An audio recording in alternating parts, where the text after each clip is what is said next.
जय हिंद प्यारे बच्चों, जय हिंद जय भारत। कैसे हो आप सभी। तो ये भाई एसएससी के सभी एग्जाम के लिए मैं आपको प्रैक्टिस सेट करा रहा हूँ रीजनिंग और मैथ के। रीजनिंग का पहला प्रैक्टिस सेट मैं डलवा चुका हूँ और ये मैथ का पहला प्रैक्टिस सेट है। और ज्यादा तो मैं बोलूंगा नहीं, बस ये कहूंगा एक प्रैक्टिस सेट आप लगा के देखो। और अगर मेरे साथ आप 10 प्रैक्टिस सेट लगा लेते हो, आपका स्कोर मैथ में कैसे बढ़ जाएगा ये आपको खुद पता नहीं चलेगा। ठीक है, तो ज्यादा नहीं बोलूंगा, आप क्लास को देखो, पूरे सेशन को देखना। लास्ट में 3 क्वेश्चन मैं होमवर्क के लिए दूंगा तुम्हें, जिसका आंसर तुम्हें कमेंट बॉक्स में जरूर छोड़ना है। और कैसा ये प्रैक्टिस सेट लगने वाला है या कैसा आपको लगेगा, कमेंट आपको जरूर छोड़ने हैं। ठीक है, चलिए। तो ये रहा फर्स्ट क्वेश्चन आपका, बहुत बेहतरीन क्वेश्चन है और ये सीपीओ में आया था अभी लेटेस्ट एग्जाम जो हुआ था। If the measure of each exterior angle of a regular polygon, each exterior angle, each exterior, प्रत्येक बाह्य कोण जो है ये है प्रत्येक बाह्य कोण। देखो, अगर प्रत्येक बाह्य कोण ये है तो जो सारे बाह्य कोण का योग होता है, ऑल एक्सटीरियर एंगल का सम होता है, वो होता है 360। तो तुम यहां से भुजा निकाल सकते हो पॉलीगन की, n बराबर 360 अपॉन, और यहां पे कर सकते हो तुम थीटा अपॉन थीटा, और यहां से n निकल जाएगा 360। थीटा कितना आएगा, थीटा देखो, 7 एकम 7 और 3 10, 10 की 0, हासिल लगा 1, 7 पंजे 35 और 1 36, 360/7, ये कटा, n आया 7 आ गया। वो कहता है तो बताओ जो पॉलीगन है उसके डायगोनल्स का रेशो और उसकी साइड्स का रेशो बताओ, डायगोनल और साइड्स का रेशो बताओ। देखो, हमें बताना है डायगोनल और साइड्स, तो साइड्स या तो ये होगी, लेकिन साइड्स तो 7 आई, 9 तो नहीं आ सकता, ना 2 आएगा, ना 2 आएगा, तो ऑप्शन कौन सा बचा, सी। ठीक है, या फिर साइड तो निकाल ही ली है, डायगोनल्स का फॉर्मूला याद कर लो। जो डायगोनल्स होते हैं ना पॉलीगन के, होते हैं n इंटू n-3/2, याद रहेगा ना। तो 7 गुना 4/2 और 2 से गया 2 बार तो आया 14। रेशो पूछा था डायगोनल्स और साइड्स का, तो आएगा 2 और 1, जो कि हमारा पहले ही आ चुका था। जैसे ही साइड आई थी तो हमें पता चल गया था आंसर कौन सा होगा। ठीक है, अच्छा, ये तो हुआ आपका, यानी कि मैं कह सकता हूं यहां से अगर नोट करने वाली बात है, नोट करने वाली, sum of all exterior angle of polygon, यानी बहुभुज के सभी बाह्य कोण का योग। ठीक है, बाह्य कोण का योग, यानी सम ऑफ एक्सटीरियर एंगल्स, वो होता है 360 डिग्री, सभी बाह्य कोणों का योग 360 डिग्री।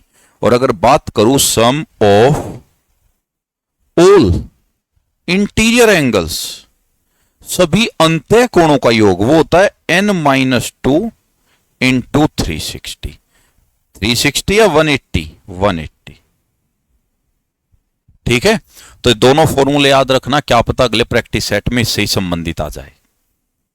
नेक्स्ट, उसने कहा है ये फ्रैक्शन है और इनको बढ़ते हुए क्रम में लगाओ। देखो कितना आसान तरीका बताता हूं, बढ़ता हुआ क्रम। आपको पता ही है 5/9 परसेंटेज में 1/9 होता है 11% लगभग, तो ये जाएगा 55% लगभग। 4/7 परसेंटेज में 1/7 होता है 14 पॉइंट समथिंग परसेंटेज, तो ये जाएगा 56 पॉइंट समथिंग परसेंट। और 1/5 होता है 20, तो ये जाएगा लगभग 60%। और 1/2/3 होता है सीधा 66 लगभग। तो सबसे छोटा कौन है, सबसे छोटा है फर्स्ट 5/9, तो आंसर ये हुआ। क्यों, क्योंकि उसने कहा था असेंडिंग ऑर्डर में बताओ, बढ़ते हुए में, तो सबसे छोटा नंबर सबसे शुरू में एक ही ऑप्शन में है। A seller buy 10 apples for 120 rupees and sells 8 apples for 100. What is his profit or loss? लाभ या हानि बताओ। देखो, तुम सीपी और एसपी लिख लो ना, तुरंत आ जाएगा। सीपी 120 में 10 खरीदे तो कॉस्टिंग तो ये हुई 120/10, 1 का मूल्य आया। और 100 में 8 बेचे, 100/8, ये हुआ सेलिंग। ठीक है, 1 कितने का बेचा ये भी आ गया। मुझे प्यारे बच्चों ये बता दो, 12 से 0 से तो 0 कटी, और जब आप इसको काटोगे 4 दूनी और 4 से 25 और 2 एलसीएम लेकर जाएगा यहां, तो 24:25 आएगा। तो प्रॉफिट हुआ 1 का, और प्रॉफिट परसेंट 1 का 24 पर, और इंटू 100 करोगे तो 24 चौका 96, 4 और 0 24 एकम, तो 4.1 में आएगा प्रॉफिट, लॉस नहीं होगा, प्रॉफिट होगा। तो 4.17। 15% drop in the price of sugar allow a customer to buy 2 kg more sugar for ₹272। What is the new price of sugar per KG. 15% जो है चीनी के मूल्य में गिरावट आई, 272 में 2 किलो चीनी ज्यादा खरीद ली दुकानदार ने, तो प्रति किलोग्राम चीनी की कीमत। बहुत सारे तरीके इसमें लगता है, मैं तुम्हें बेस्ट बताता हूं। देखो तुम ये बताओ, 272 रुपए तुम मार्केट में लेके जाते थे, आज 15% का तुम्हें हो गया फायदा, 15% का तुम्हें हो गया फायदा, हो गया। 15% को तुम क्या लिख सकते हो, 15% को तुम लिख सकते हो 0.15। 15% का फायदा हो गया 0.5। तो ये तुम्हारी बचत है आज की। लेकिन तुमने क्या किया, इस बचत के बदले 2 किलो चीनी ज्यादा खरीद ली, 2 किलो चीनी ज्यादा खरीद ली, तो ये आ गया न्यू प्राइस ऑफ शुगर। और यही पूछा है, शुगर का नया मूल्य ही तो पूछा, क्वेश्चन हो चुका है। तो 2 से काटो 136, 15 की गुणा करो, 15 छिका 90, 0 हासिल 9, 15 तिया 45, 9 54 हासिल 5, 15 कम 15 और 5 20, और दशमलव है 2 अंकों के बाद, तो 20.4। ये रहा आंसर। बिल्कुल इजी मेथड मैंने तुम्हें बता दिया। नया प्राइस पूछा है, तुरंत हाथों हाथ। कल आएगा इसका ओरिजिनल प्राइस पूछेगा। आज तो उसने नया प्राइस पूछा, नई कीमत, ओरिजिनल पूछेगा अगले प्रैक्टिस सेट में, तो फिर वहां से एक स्टेप से ओरिजिनल भी निकाल लेंगे हम। तो यहां इसको यहीं पर छोड़ते हैं, ओरिजिनल वहीं बताऊंगा, ठीक है। The base of A trapezium pyramid is square. एक ट्रेपीजियम पिरामिड है, उसका जो बेस है वो स्क्वायर है, यानी कि वो इस तरीके से उसका बेस है, ऐसे। ये साइड है 12, यानी सारी भुजाएं है 12, ऐसे। अब वो कहता है स्लैंट हाइट है 8, वोट इज इट्स वॉल्यूम, उसका आयतन बताना है। पहले तो देखो ये है पिरामिड, पिरामिड का जो वॉल्यूम होता है, वॉल्यूम वो होता है 1/3 एरिया ऑफ बेस और इनटू हाइट, ये होता है। अब देखो 1/3 तो ठीक है, एरिया ऑफ बेस भी निकाल लिया तुमने, 12 गुना 12। हाइट तुम्हें नहीं पता। एक बात तो पक्की, अगर 3 से तुम इसको काटो, 3 से कटेगा 4 बार, और 12 चौका 48, तो आंसर जो भी आएगा वो 48 के मल्टीपल के आसपास आएगा, 48 के मल्टीपल के आसपास। अब अगर 48 का मल्टीपल मैं देखूं, 48 अगर मैं यहां देखूं 48 पंजे, तो पूरा एग्जैक्ट तो कट ही नहीं रहा 48 से, तो एच निकालना पड़ेगा। अब एच देखो मेरे प्यारे बच्चों, कैसे निकालोगे एच को। तुम ये बताओ, जो इसमें हाइट डलेगी वो यहां बीचों बीच डलेगी, ये हुआ 6, और ये यहां पे बीचों बीच ऐसे हाइट डलेगी, ये हाइट डलेगी ऐसे। जो मार्कर मैंने खड़ा कर दिया, ये बीचों बीच हाइट डलेगी, और स्लैंट हाइट होगी ये होगी, राइट एंगल ट्रायंगल बनेगा जो उसमें, मतलब ये हुआ, ये तो हुआ 6, ठीक है। और जो हाइट है वो ऐसे में खड़ी हुई डाल दू, ये हुई हाइट, तो ये होगी स्लैंट हाइट, ये उसकी स्लैंट हाइट होगी, यानी कि 8, तो 8 होगी उसकी स्लैंट हाइट, ठीक है ना। अगर ये 6 है और ये उसकी मैं मेन हाइट डाल दूं, तो स्लैंट हाइट हुई 8, तो h क्या होगा, h होगा 8 का स्क्वायर माइनस 6 का स्क्वायर, 64 माइनस 36। तो 64 में से 36 घटाओगे तो कितना बचा, ये बताओ। 40 से 64 कितनी दूर है, 24, और ये रूट 28, तो तुम कह सकते हो 5 से थोड़ा बड़ा, 48 गुना 5 से थोड़ा बड़ा, तुम कह लो लगभग 5.2, लगभग 5.2, क्योंकि आंसर रूट में नहीं है ना। तो 48 पंजे हुआ 480 का आधा, 48 पंजे, तो 48 पंजे 480 का आधा 240, प्लस 48 दूनी 96, 9.6, तो 240 से 250 के नियर आएगा आंसर, 250 के नियर एक ही आंसर है। तो ये अप्रोक्स में तुम्हारा जाना था। बेहतरीन क्वेश्चन सीपीओ का ही है। देखो भाई, 200 सॉफ्टवेयर इंजीनियरों के नमूने से दी गई जानकारी का उपयोग करके पाइथन में कुशल लोग और जावा में कुशल लोगों का अनुपात। पाइथन और जावा, देखो पाइथन और जावा ये है इकट्ठे, ये है केवल पाइथन। तो पाइथन के 70 + 50, तो पाइथन के हो गए 120, 70 नीचे 50 ऊपर, और जावा के हो गए 60 प्लस 50 क्योंकि जावा ऊपर भी है तो 110, और रेशो आ गया 12 और 11। बिल्कुल आसान है, बस डेटा तुम्हें ध्यान से उठाना है। कुछ बच्चों ने आंसर ये दे दिया 7 से, ये नहीं होगा। कुछ ने क्या किया, पाइथन के 70 उठाए, जावा के 60 उठाए, आंसर दे दिया ये नहीं होगा, क्योंकि ऊपर वाले भी लेने पड़ेंगे 50-50 दोनों बार। देखिए इसमें तुम्हें बताना है the square root of any prime number. Any prime number, prime number का स्क्वायर रूट, प्राइम नंबर क्या है 2, 3, 5, 7।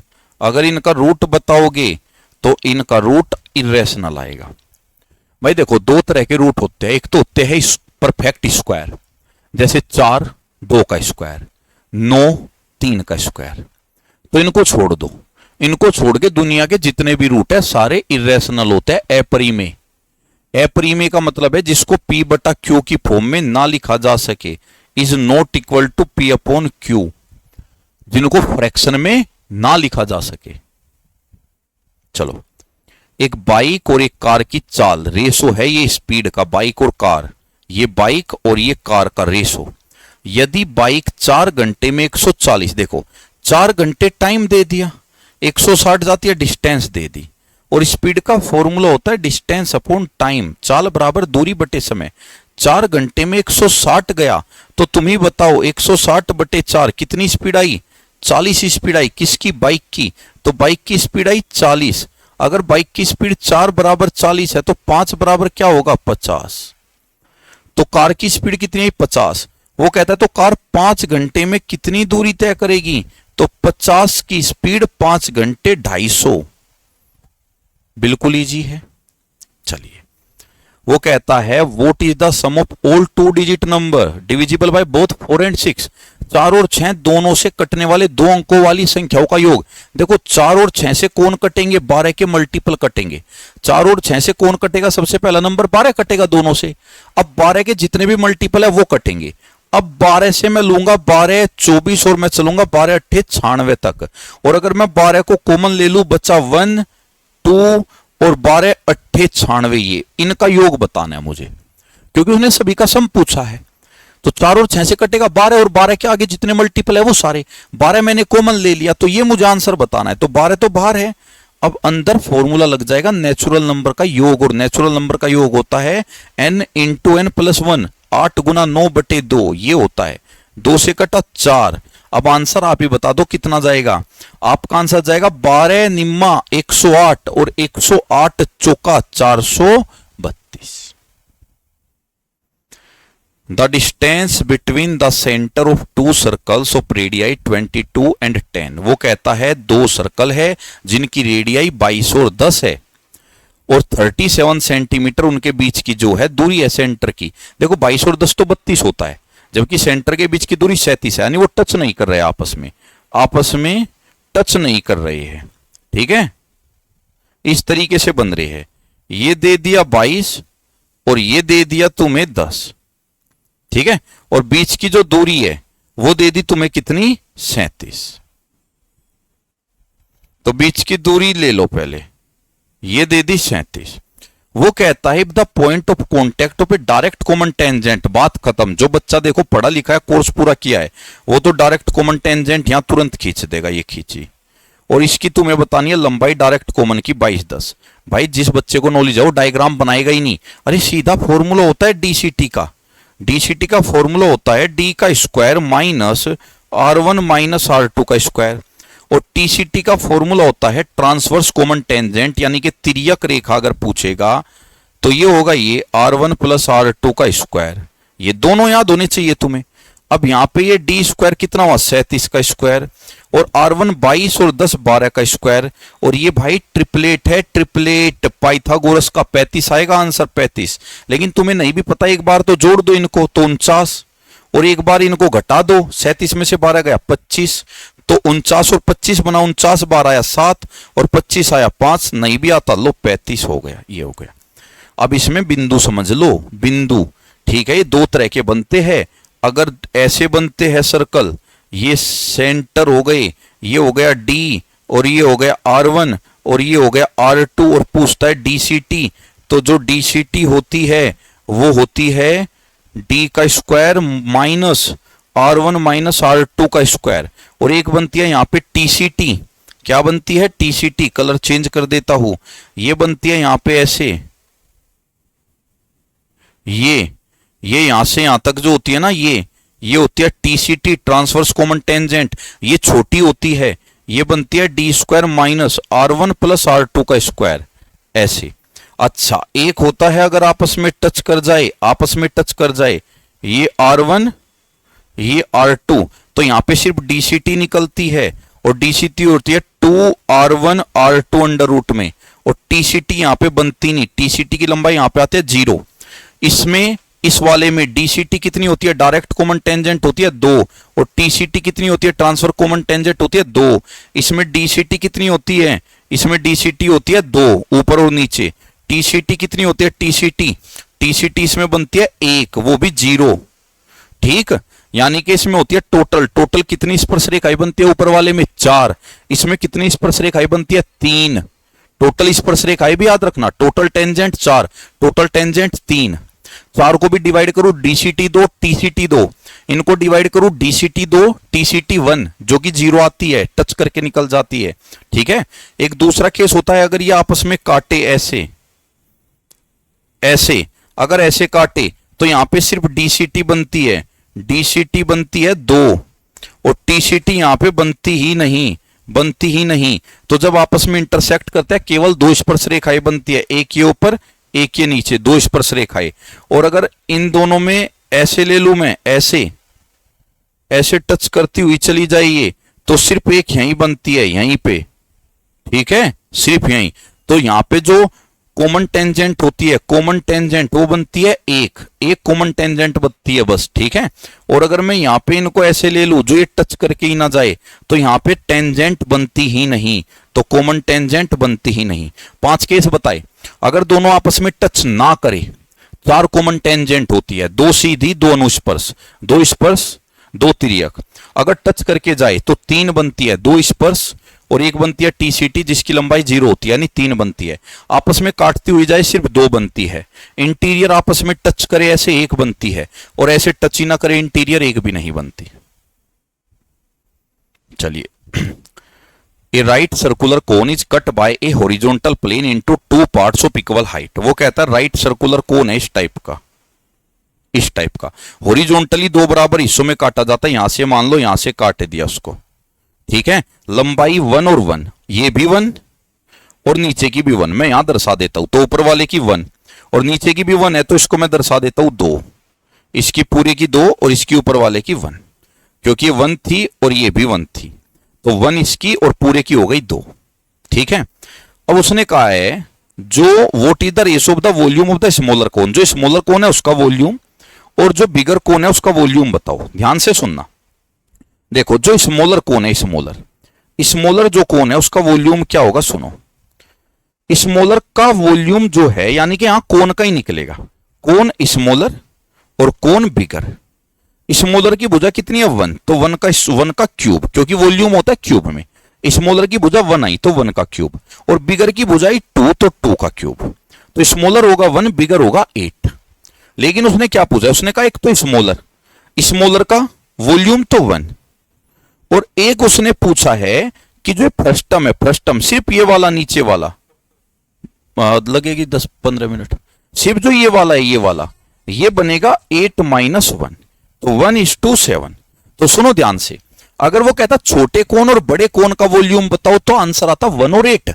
छोटे का 1, बड़े का 2 का क्यूब 8। लेकिन उसने कहा छोटे का और फ्रस्टम यानी ये बाल्टी है, छिन्नक, तो छोटे का आया 1, बड़े का था 8 में से 1 तो ऊपर चला गया इसमें, तो बचा कितना? 7, तो 1 और 7। मुंह जुबानी होते हैं क्वेश्चन। बोर्ड मास बहुत आया था भाई CGL। देखो एलसीएम ले लो, और कभी भी एलसीएम ऐसे मत लेना पागलों की तरह। गोली की स्पीड में लो, इस 2 की यहां गुना कर दो, 4 की यहां, 3, 2 की यहां की 6 माइनस 4, तो 6 माइनस 4 कितना बचा? 2, और नीचे हो गई गुणा 8। ऐसे करो, जो कि बन गया 1/4। अब 1/4 की जैसी मैं 1/2 में करूंगा, तो 1/2 इंटू 1/4 बना 1/8, 1/8 तो 1/8 हो गया। तो यहां ले लो 1/8। अब ये बना 1/3 माइनस 1/8, सीधी गुणा क्रॉस गुणा करो, 8 एकम 8, 8 एकम 8, 3 एकम 3, 8 में से 3 गया 5 बटे 24 हो गया। अब यह है डिवाइड, तो तुम एक काम करो, डिवाइड को गुणा में बदल लो। जैसे ही तुम इसको गुणा करोगे तो ये 5 बटे 24 उल्टा हो जाएगा, 24 बटे 5 हो जाएगा। 5 से 5 कटा, 6 से 4 कटा। अब ये 7 से 1 बटा 4 माइनस 4, तो इसमें से 7 में से 4 हटा दो, 7 में से 4 गया 3, तो 3 और 1 बटा 4 बचा प्लस का, 3 और 1 बटा 4। देखो इसको डायरेक्ट आंसर लगा सकते थे तुम, क्यों?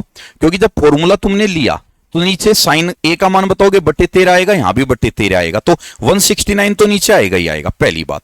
दूसरी बात, जब तुम इसको करोगे इस वाले हिस्से को, इस वाले को, इसमें कोसे ऊपर 12 आएगा और साइन भी ऊपर 5 आएगा, तो 12 पंजे 60, तो 60 तो सिर्फ इस आधे में आ गया 60, तो 60 आ गया, ये आधा भी बचा है, तो 60 से बड़ा ही आएगा। 60 से बड़ा ना तो ये है ना ये है, आंसर आया सी। ये तो हो गया डायरेक्ट अप्रोच। अब डायरेक्ट तुम्हें नहीं करना तो आ जाओ, देखो यहां पे कोस ए है 12 बट्टे 13, तो यहां तुम साइन ए निकाल लो। साइन ए कैसे भाई? साइन में हाइपोटेनियस तो 13 ही आएगा नीचे, कोस और साइन हाइपोटेनियस सेम है। अब देखो 12 5 13 का ट्रिपलेट होता है, 12 5 13, कोस में 12 आया तो साइन में 5 आएगा। सेम इसका कर लो, कोस बी नीचे तो 13 ही आएगा, 5 12 13 का होता है, ऊपर 5 है साइन में, कोस में आएगा 12 आ गया। साइन ए अब सारे मान ये रहे 5 बट्टे 13, कोस बी वो रहा अभी निकाला था 12 बट्टे 13, और सेम कोस ए फर्स्ट पे 12 बट्टे 13 और साइन बी सेकंड पे 5 बट्टे 13, सीधा आ गया 60 प्लस 60 और बटे में एलसीएम ये है 120। वो कहता है कि भाई कौन सी ब्याज की प्रभावी वार्षिक दर 9% प्रतिवर्ष अर्धवार्षिक चक्रवृद्धि ब्याज के समतुल्य है। यानी अभी 9% वार्षिक है ये, और तुम्हें बतानी है क्या, अर्धवार्षिक बतानी है क्या लगेगी। अरे जो 9% वार्षिक लग रहा है तो अर्धवार्षिक में बताना है। तुम एक काम करो, अर्धवार्षिक में तुम्हें कितना मिलेगा, 4.5 और 4.5 मिलेगा, मिलेगा। लेकिन ये चक्रवृद्धि ब्याज है, जब तुम्हें 4.5 4.5 मिलेगा तो पहली हाफ ईयरली में ब्याज 4.5, दूसरी हाफ ईयरली में ब्याज 4.5, आगे भी तो मिलता है ब्याज पर ब्याज, तो बनेगा ए बी बटे 100, 4.5 गुना 4.5 बटे 100, तो फॉर्मूला लगेगा A plus B plus A B बटे 100। तो 4.5 पहली में, 4.5 दूसरी में, और आगे बनाइए। ये तो 9 तो ये हो गया। अब 45 स्क्वायर कैसे निकालोगे भाई? ये 5 वाला है, जिसके लास्ट में 5 आता है उसका स्क्वायर निकालना आसान है। इसके लास्ट में 5 है, लास्ट में 5 है, तो स्क्वायर आएगा 25 और 4 पंजे 20 और 2 अंकों पे क्या है, दशमलव ऑलरेडी, और बटे में 100 भी है, तो 2 पे और खिसक जाएगा, ये यहां चला जाएगा, तो 9.20 9.20। ठीक है, कैसे? जैसे 35 है, 35 लास्ट में 25 और 3 में गुणा करेंगे 4 की, जैसे ये है 45 लास्ट में 25 4 में गुणा करेंगे अगले नंबर 5 की, जैसे 65 है लास्ट में 25 और 6 में गुणा करेंगे 7 की, ऐसे। देखो ABCD is a trapezium in which AB is parallel to CD। ABCD trapezium है, ट्रेपीजियम कुछ इस तरह का होता है, ऐसा। AB is parallel to CD and, अच्छा AB 28 है, CD 18 है, AB 28 CD 18 ऊपर ले लो, ठीक है, ABCD बन गया। अच्छा, and E and F are the mid point of non parallel side AD and BC। E तो है AD का, E मिड पॉइंट, और F है BC का मिड पॉइंट, ये मिड पॉइंट है, मिड पॉइंट। अब देखो उन्हें सब कुछ दिया, बाद में EF पूछा, EF का मान पूछा, ये तो सीधा है, मिड पॉइंट है, तो EF अगर मध्य बिंदु से मिलके जो लाइन बनी है वो सीधी होती है हाफ ऑफ पैरेलल लाइन का sum, half of sum of parallel line. 2 से कटा 9, 2 से कटा 14, 14 और 9 कितना हुआ, 14 और 10 24 23 हुआ, ये ठीक है। यानी आ जाओ, अगर ट्रेपीजियम दे दिया और ये मिड पॉइंट इसके दे दिए, ये मिड पॉइंट और ये भी मिड पॉइंट, और ये दे दिया A, ये दे दिया B, और ये हो गया XY, तो ये मिड पॉइंट से जो लाइन बनी ना XY बराबर होगा A प्लस B का आधा। लेकिन अगर ट्रेपीजियम दे दिया और इसके डायगोनल दे दिए, डायगोनल, ये A है ये B है, अब की बात डायगोनल के मिड पॉइंट ले लिए, मिड पॉइंट किसके, डायगोनल के, X और Y, तो XY अब की बार होगा B माइनस A, क्योंकि यहां पे बड़ा कौन है, बी बड़ा है तो बी माइनस ए अपॉन 2। तो अगर साइड के मिड पॉइंट मिलाकर कोई रेखा खींची है, उस रेखा की लंबाई होगी दोनों पैरेलल साइड के योग का आधा। और अगर डायगोनल खींचे है और डायगोनल के मिड पॉइंट मध्य बिंदु मिलाकर कोई रेखा है, वो होगी जो ये साइड है पैरेलल, इनके डिफरेंस का आधा। दोनों याद रखना, मोस्ट इंपोर्टेंट। आ जाओ। The curve surface area and radii of a cone and a hemisphere are equal. Curve surface area किसका? कोन का। कोन का कर्व सरफेस एरिया होता है पाई आर एल। हेमिस्फीयर का कर्व सरफेस एरिया होता है 2 pi r square. 3 pi r square नहीं होता, वो टोटल सरफेस एरिया होता है। कर्व 2 पाई आर स्क्वायर होता है हेमिस्फीयर, अर्धगोले का। ठीक है, रेडियस भी इक्वल है, ये भी इक्वल है, साथ में रेडियस भी इक्वल है। आर से तो एक आर गया और पाई से पाई गया, एल आया 2r। अगर तुम आर को लेट आर बराबर 1, अगर तुम आर को 1 मानो तो तुम ही बताओ मुझे, ये हो गया ट्रेपेज, ये हो गया शंकु, हो गया। अब अगर तुम आर को 1 मानो, यहां पे आर को माना तुमने 1, एल कितना हुआ? एल हुआ 2, तो हाइट कितनी हुई? हाइट हुई 3। कैसे? पाइथागोरस थ्योरम लगी, 2 का स्क्वायर 4 माइनस 1 √3 हो गई। तो इसका मतलब है जो शंकु है उसकी मेन हाइट में √3 आएगा, शंकु की हाइट। अब जो भी शंकु का वॉल्यूम होगा, जो भी कोण का आयतन होगा, उसमें एच तो आएगा ही, एच आएगा तो वो √3 जरूर आएगा उसमें। तो जिस ऑप्शन में भी आंसर √3 हो वही आंसर है। लो, ये हो गया। इतना सा क्वेश्चन था। पूरा करना चाहते हो पूरा कर लो। अब उसने आयतन का अनुपात पूछा है, तो इसका तो आयतन होगा 1/3 पाई आर स्क्वायर एच, और जो हेमिस्फीयर है उसका होगा 2/3 पाई आर क्यूब होगा। अब मुझे बताओ, 1/3 से तो 3 गया, पाई से पाई गया। आर को हमने 1 कहा था तो 1 का स्क्वायर 1 ही होगा, छोड़ दो, एच हुआ √3। आर को 1 कहा था तो 1 को तो छोड़ ही दो, ये हुआ 2, तो √3 और 2। देखो, it is said that a sum double itself in 5 years with compound interest. कहा जाता है एक राशि चक्रवृद्धि ब्याज के साथ 5 वर्ष में 2 गुनी होती है। कितने गुनी होती है? 2 गुनी। कितने साल में? 5 years में। राशि को अपने वास्तविक मूल्य से 8 गुना होने में कितना समय लगेगा? 8 गुना। 8 गुना होने में कितना समय लगेगा? सीधा कॉन्सेप्ट बताओ। जो ये गुना हो रही है ना, गुना, यहां हुई 2 गुना, यहां हुई 8 गुना। तो तुम्हें क्या करना है, जो 2 गुना और 8 गुना इसमें बेस सेम बना लो।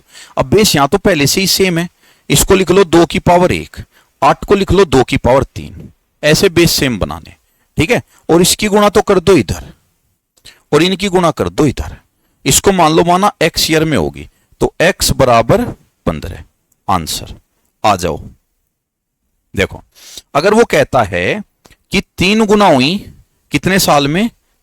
3 गुना हुई 5 साल में, ठीक है। और ने कह दिया 81 गुना कितने में होगी? माना x में होगी, ठीक है, माना x में होगी, ये कहा। तो तुम क्या करो, इसको तो लिख लो 3 की पावर 1, 81 को लिख लो 3 की पावर 4, इसकी गुणा कर दो यहां, तो 5 चौक 20, और इस 1 की गुणा कर दो यहां x। आंसर 20। जैसे उसने कहा 9 गुना होती है और ये होती है 5 साल में, ठीक है। और अब उसने कह दिया 27 गुना कितने में होगी? 27 गुना कितने में होगी? अब बेस सेम करो, यहां तो लिख लो 3 का स्क्वायर, यहां लिखो 3 का क्यूब, हो गए बेस सेम। 3 की गुणा तो यहां 15, और इस पावर की गुणा यहां 2x, तो x आएगा 7.5 साल। यह क्वेश्चन बेहतरीन था।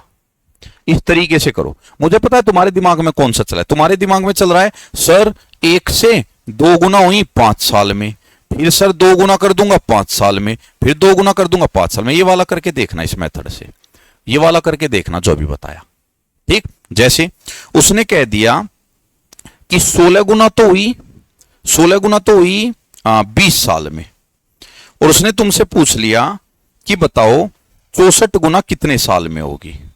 ये माना, तो बेस सेम करने पड़ेंगे, 2 की पावर 4 या 4 की कर लो, या तो इसको लिख लो 2 की पावर 4 और इसे भी 2 की पावर, या इसको लिख लो 4 की पावर 2 और इसे भी 4 की पावर लिख लो, या तो दोनों को 2 की पावर में कन्वर्ट करो या 4 की। इसकी गुणा तो हुई इधर 60 और इसकी गुणा हुई इधर 2x, तो x कितना आया? 30, ठीक। चलो भाई, x plus Y plus Z 0 दिया है और ये दिया, ये पूछा, ये तो जग जाहिर फॉर्मूला है। x plus Y plus Z का होल स्क्वायर बराबर X square plus Y square plus Z square, बिल्कुल बेसिक है, प्लस 2xy, ठीक है। यहां से भी तुम क्या करो, 2 को कॉमन ले लो, 2 को कॉमन लेते ही प्लस 2xy 2yz था और ये zx ये। अब इसका जो मान है इसका तो कितना है 0, खत्म। इसका मान है 32, इधर भेज दो -32, और जो ये बचा इसमें से भी बटे 2 इधर भेज दो, और जो तुमसे बचा पूछा है वो ही बचा -16। वैल्यू पुट करने मत लग जाना, टाइम ज्यादा लगेगा। ए और बी मिलकर एक काम को 18 दिन में करते हैं, बी और सी टुगेदर 24 डेज में, सी और ए टुगेदर 36 डेज में। बी अकेला कितने में करता है? देखो भाई, ए और बी करते हैं 18 में, बी और सी करते हैं 24 में, और सी और ए करते हैं 36 में। एलसीएम देखो इसका कितना आएगा, 18 और 36 का तो 36 ही आ जाएगा 36। अब 36 का पहाड़ आगे बढ़ाओ, 36 दूनी 72, 24 से भी कटता है तो 72 आएगा, आ गया 72। अब एफिशिएंसी कितनी आएगी, 18 चौका 4 एफिशिएंसी, 24 तिया 3 एफिशिएंसी, और 36 दूनी 2 एफिशिएंसी। अब ये बताओ, अगर मैं इन सारी एफिशिएंसी को, ये अकेले की, ए की, बी की, सी की नहीं है, अगर मैं इनको सारों को जोड़ू, टोटल एफिशिएंसी कितनी बनी, 4 + 3 + 2, 4 और 3 7 दोनों, ये टोटल 9 बनी एफिशिएंसी। लेकिन जो ये 9 एफिशिएंसी है, 4 तो ए बी की, 3 है बी सी की, 2 है सी ए की, यानी ये twice of A B C की बनी, twice of A B C की ये बनी। तो अगर मैं 2 से काट दूं इसको, 4 3 7 2 9 को, तो कितनी आएगी, 4.5 आएगी तीनों की। लेकिन उसने नहीं कहा तीनों मिलकर कितने दिन में करेंगे, ये नहीं पूछा, उन्हें कहा बी कितने दिन में करेगा। तो अगर तुम्हें टाइम ऑफ बी निकालना है तो बी का टाइम आएगा work upon efficiency of B. और वर्क कितना है, 72। बी की एफिशिएंसी चाहिए तुम्हें, तो तुम्हें चाहिए बी की एफिशिएंसी। अगर तुम्हें बी की एफिशिएंसी चाहिए तो ए और सी की एफिशिएंसी यहां से निकाल के तुम्हें रखनी पड़ेगी। ए और सी की कितनी है, ए और सी की है 2, ठीक है। तो अगर तुम्हें बी की चाहिए तो ए और सी की 2 हटानी पड़ेगी 4.5 में से, 4.5 में से 2 गया 2.5, तो तुम्हें यहां रखना पड़ेगा 2.5। अब ये 0 हटा के, पॉइंट हटा के यहां लगा लो 0, लग गई ना। और 5 से तुम इसको काट लो 5, और 5 से जब इसको काटोगे 1 और 2 4 और 4 ये। और जब तुम इसको 5 से मत काटो, 2 की गुणा ऊपर कर लो, 288/10, 288/10, 288/10 ऐसे, या काट लो जो तुम्हें ठीक लगे। 100 और 250 के बीच उन सभी इंटीजर्स का एवरेज बताओ जो 11 से कटते हैं। 100 और 250 के बीच कौन कटता है 11 से, 11 निम्न 99 कटता है। फिर सीधा उसके बाद 11 दाम 110 कटता है, 110। और ऐसे ही जब चलते जाओगे तो 250 से पहले कटने वाला नंबर कौन है भाई, 11 121 है, 11 का स्क्वायर 121, 121 दूनी 242, तो 242 कटेगा।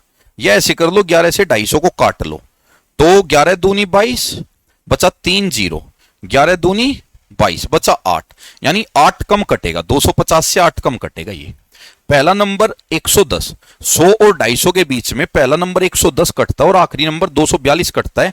एवरेज पूछा है सीरीज का, एवरेज होता है first number plus last number बटे 2। अगर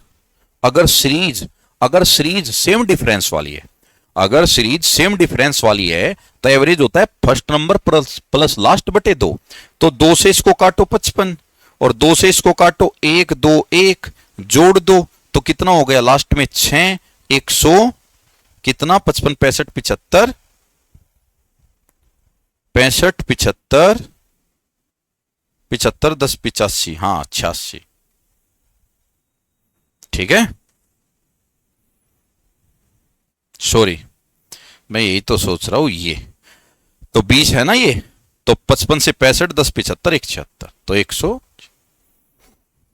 देखो, 2 प्रकार की चाय को मिलाया जाता है। पहली प्रकार की चाय का मूल्य 18 प्रति किलो और दूसरी का है 20 रुपए प्रति किलो।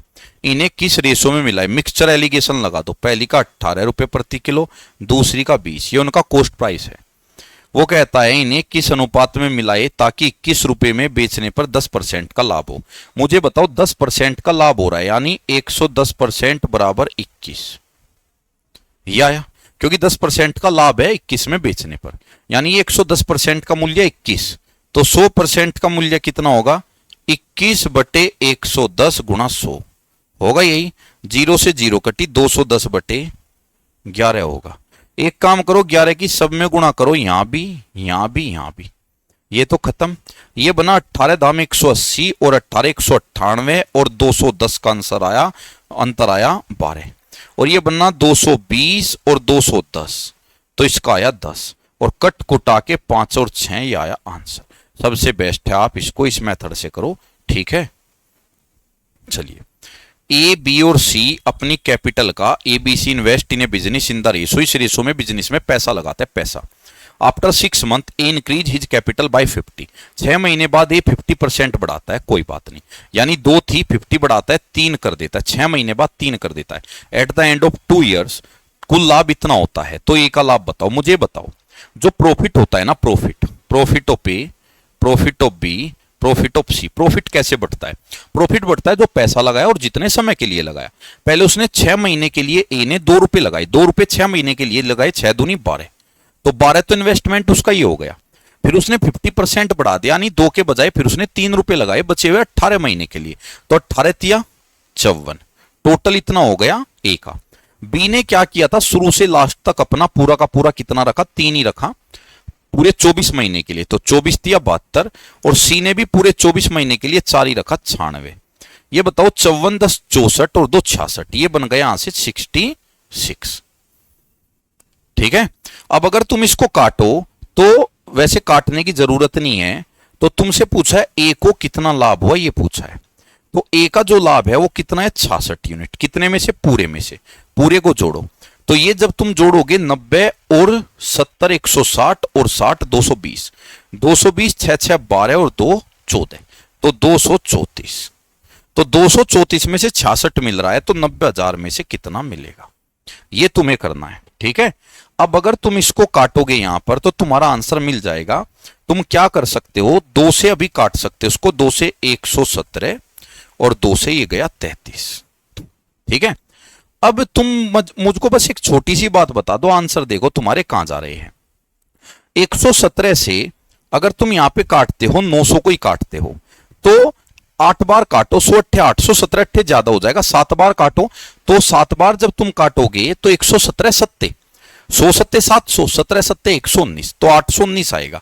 तो 7 बार जब तुम काटोगे 819 आएगा, और बचता है कितना यहाँ पे 79 बचता है, सॉरी 19 आएगा, तो 81 बचता है। फिर तुम 0 उतारोगे, अब ये कितनी बार कटेगा, अब ये कटेगा 6 बार, 6 17 छिका 102 और 600 तो 702, तो ये कटा 6 बार 702।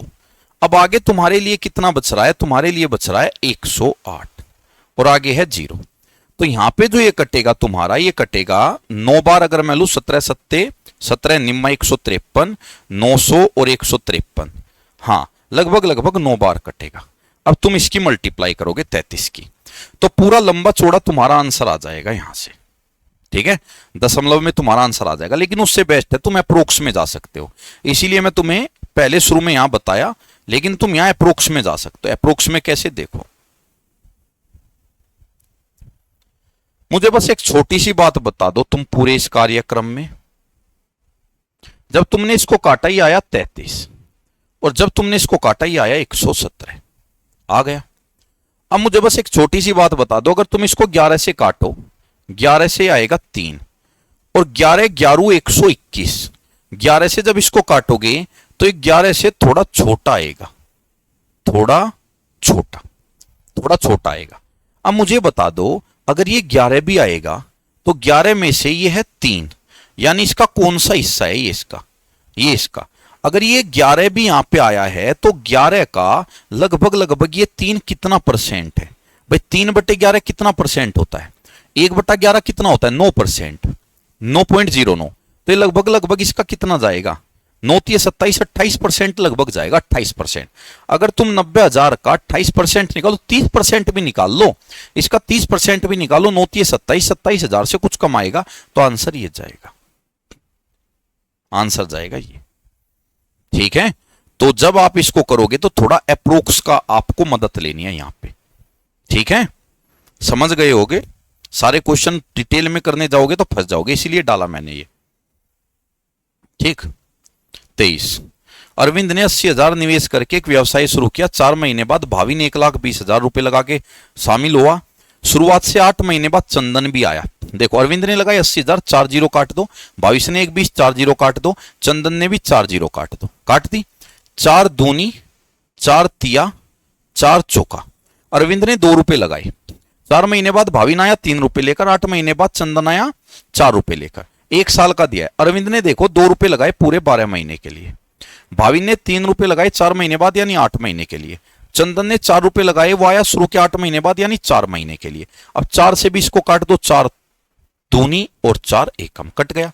2 से भी काट सकते हो, 2 एकम 2 एकम 2 दूनी, ये बच गया 3 3 2। इस रेशो में बटेगा लाभ। चंदन का हिस्सा बताया, चंदन तीसरे नंबर पे है, 2 3 3 6 2 8, 8 में से 2 मिलेगा चंदन को, यानी 1/4 हिस्सा मिलेगा चंदन को 1,05,000 का।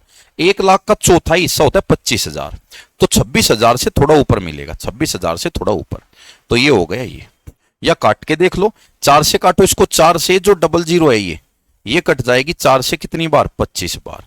अब गुणा कर लो, 1 0 तो है ही, 25 पंजे 125, हासिल 1, 25 एकम 25 26, तो 26,250। देखो, एक cubical box of side 30 centimetre is to be wrapped with a decorative paper. एक क्यूबिकल बॉक्स है, उसकी भुजाएं 30 और उसको एक पेपर से रैप किया, पूरे को रैप किया है। अगर पूरे को रैप किया है तो उसका टोटल सरफेस एरिया, रैप किया है तो उसका टोटल सरफेस एरिया होगा 6 स्क्वायर, ठीक है। और जो रैप किया है वो स्क्वायर पीसेज से किया है, जिसकी जो पीस की साइड है वो 6 सेंटीमीटर स्क्वायर है, यानी रैप किया एक कागज से, और वो कागज है 6 गुना 6 का। तो उसने कहा है बताइए कम से कम जो टोटल स्क्वायर पीसेज है वो कितने लगेंगे। तो डिवाइड कर दो उसको किससे, डिवाइड कर दो उसको किससे, स्क्वायर पेपर से।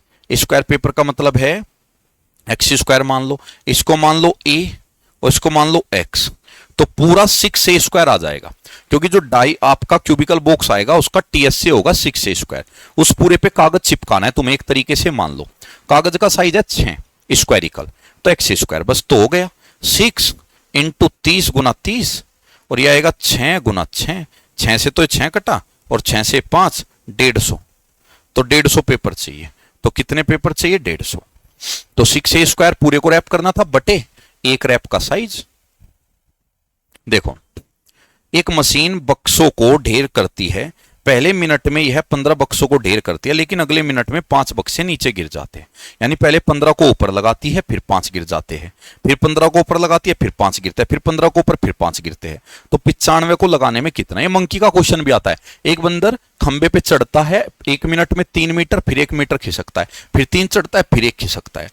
ये टंकी का क्वेश्चन भी आता है कि भाई किसी टैंक को भरने वाला भरता है पहली मिनट में, फिर अगली मिनट खाली करने वाला कुछ पानी निकालता है, फिर भरता है, फिर खाली करता है, फिर भरता है, फिर खाली करता है। 3 तरह के क्वेश्चन आते हैं। इसका कॉन्सेप्ट समझो, मशीन जो है पहले मिनट में 15 बक्सों को ढेर कर रही है, पहले मिनट में वो प्लस 15 लगा रही है, अगले मिनट में वो 5 उतार रही है, तो कितना आया, 10 बॉक्स आया। 10 बॉक्स कितने मिनट में, 2 मिनट में, 2 मिनट में रिजल्ट आया 10 बॉक्स। बक्से कितने, 95 है, 95। तो बस तुम्हें यही ध्यान देना है, ये जो उसने 95 बक्से दिए है, 95 ये दिए, इसको तुम क्या करोगे, इसको तुम लिखो 80 + 15। अब बात आएगा सर 80 + 15 क्यों लिखे, क्योंकि पहली मिनट में वो 15 वो लगाती थी, तो जो वो पहले लगाती है ना, जैसे बंदर 1 मिनट में जितना चढ़ता है उसको अलग कर लो, जो पाइप है वो कितना पानी भरता है उसको अलग कर लो। जैसे मशीन 15 ढेर लगाती है तो इन 15 को अलग कर लो, तो तुम इन 15 को अलग लो, तुम पहले 80 ढेर लगवाओ, सिर्फ 80। तो तुम मुझे बताओ 10 बॉक्स 2 मिनट में लगाती है, तो 80 बॉक्स कितने में लगाएगी, 80 बॉक्स कितने में लगाएगी, इधर भी गुना 8, 16 मिनट में। तो 10 बॉक्स 2 में, 10 का 8 गुना 80 बॉक्स 16 में।